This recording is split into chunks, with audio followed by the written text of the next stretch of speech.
Okay, welcome to Eagle Manip. Here's how it works. When we skip the cutscene in this room, the RNG is going to be set to a fixed value, and it will then cycle from that value every frame.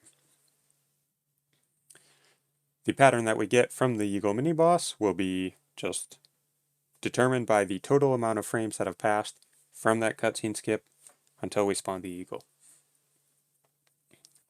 I have a spreadsheet here which has some data on it. Frame 0 is a task perfect movement from the cutscene skip to the Eagle. Any amount of frames that you lose relative to that, you can just scroll down to it and see whether or not you'll get a good pattern. Green is good, red is bad. I also have a Lua script, which will do the frame counting for you as you test it. Both of these things will be available with links in the description. Let's take a look at how it works. Skip the cutscene, transform, enter the door, and it gives us some numbers. This first number is how many frames we lost relative to perfect play from the cutscene skip to entering the door. In this case, 35. These other three numbers will be useful later, but for now we'll ignore them. When we go to the Eagle itself, it gives us another number. This is the total number of frames we lost in the entire sequence. So essentially we lost 10 more frames compared to perfect in this room. This is the number that ultimately determines your pattern, so we can just scroll down to it in our sheet and see it's good. It's marked green. We should get a favorable pattern here. And we do. Okay. So in order to try and hit these good frames consistently, we want to have some kind of setups to do the sequence in the same amount of time, or at least as close to it as possible every time. For that first room where we skip the cutscene and go in the door, there are not setups to do it perfectly consistently every time, but in Eagle's room there are a few. So first option is you can do 2 full dashes along the ground like that, just like the giant RNG Manip. Be aware that if you do the first dash too early, that will mess it up because you'll be skipping some of the acceleration time that happens when you go from standing still to walking. And also if you spend too much time walking, then you'll run out of room and you won't get the full 2 dashes in. So, fitting 2 full dashes in, it's not completely free. You definitely can mess it up, but it can be done consistently. Other options include just doing 1 full dash, or doing 0. And obviously those are completely free. Okay.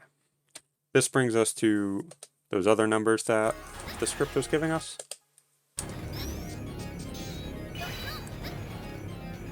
So we go in the door here. It gives us these 4 numbers. 25 again is how many we lost going from the cutscene skip to the door.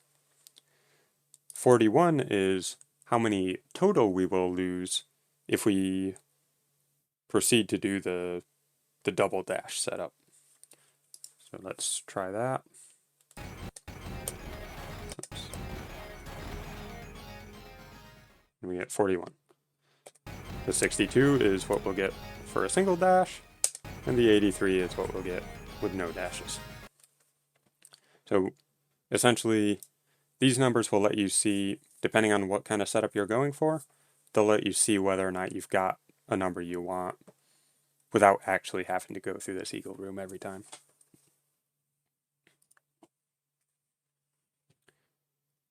Okay, hopefully that's explained well enough, and then we can get into some of the actual specific setups and how to do them. Our first decent group of frames is these 3 at 20 through 22. This is fast enough that you can't really like try to time for it specifically. You kind of just go at full speed and hope you hit it. So this is sort of what you're aiming for if you don't want to waste any frames doing RNG manipulation setups.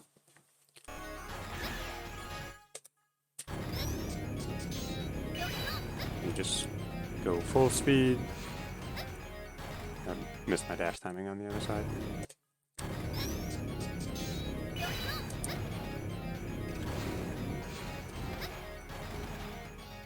$30. So I was off by quite a bit there. Try to clean up the movement a bit.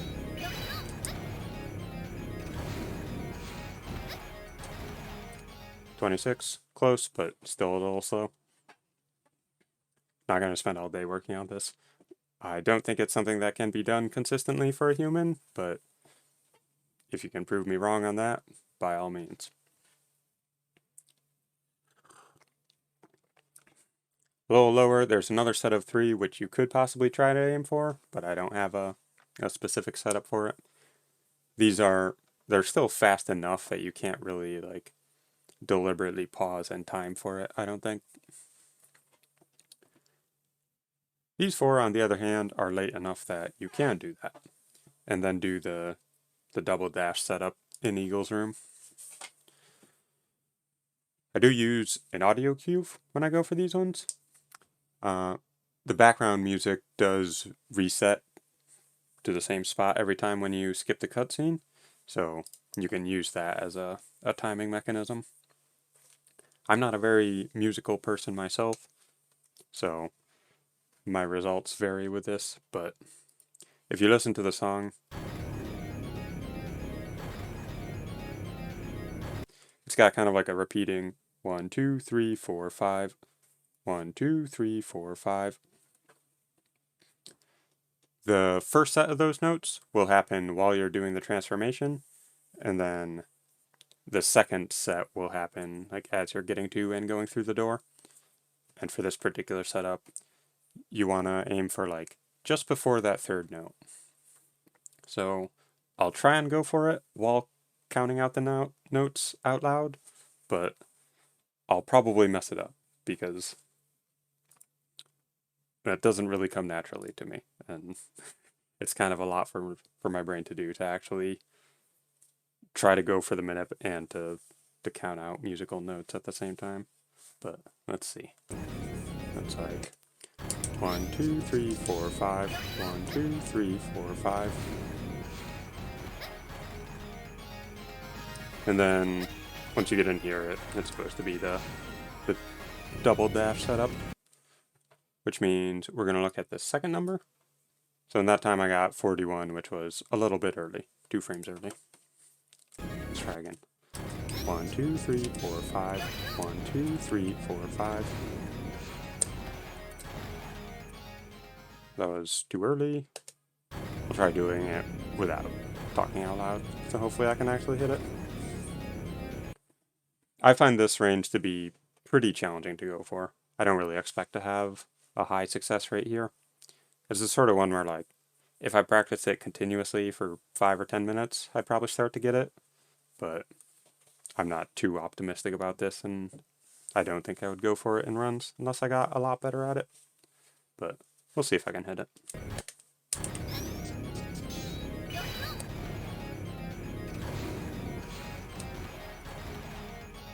$42, 1 frame earner.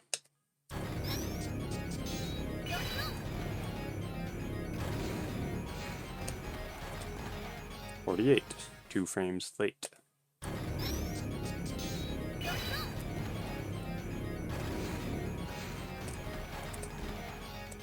$53, very late, but happened to hit a good frame. So, yeah. Like I said, with some practice I can do this one, but I don't think it's too great. At the very least, though, you can see like exactly what frame you're hitting. You can try it over and over again and see how close you can get it or how consistent. Lower down, we get this really good chunk of frames, though. There's a group of 5 altogether, and then another 4 afterwards, and even these 3 other ones before. So this is a good frame to aim for, and this whole range. And even if you miss it, you end up hitting a good frame on either side pretty often. And I have 2 different setups that I go for on this one. The first is that I count to that 3rd note and then do a singular dash in Eagle's room. Let's try that, see if I can have a little bit more luck with it.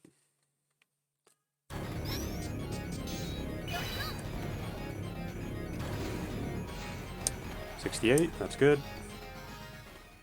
No, actually take a moment to show that this does give a good pattern.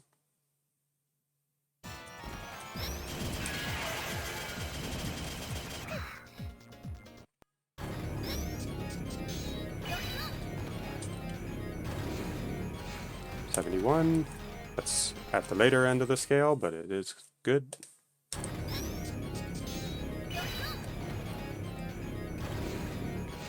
$70, that's good.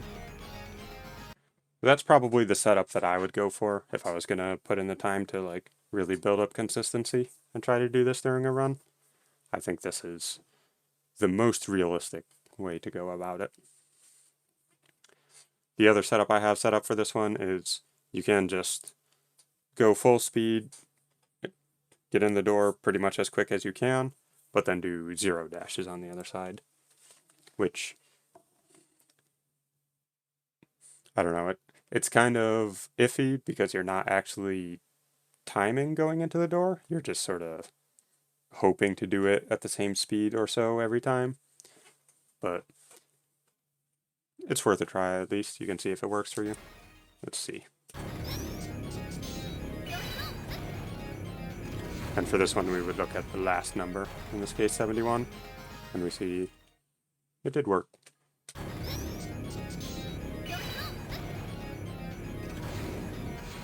$81 though, that was way too slow. And it's not a good frame. So, it's an option. You can try things out, you can experiment with these or other setups. There's definitely a lot of freedom in how to approach it. It's entirely possible that there are good setups or good approaches that I have not found. So, mostly I'm aiming for this video to be a demonstration of how to find and practice these setups, along with some suggestions on things that I think work decently well. And hopefully some actual runners will be able to put this into practical application in a way that actually significantly improves the consistency.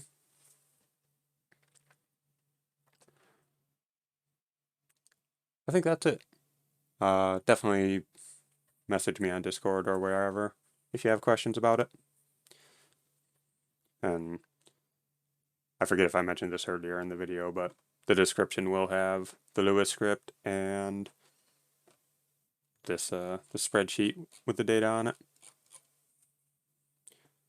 Hope this helps. Good luck.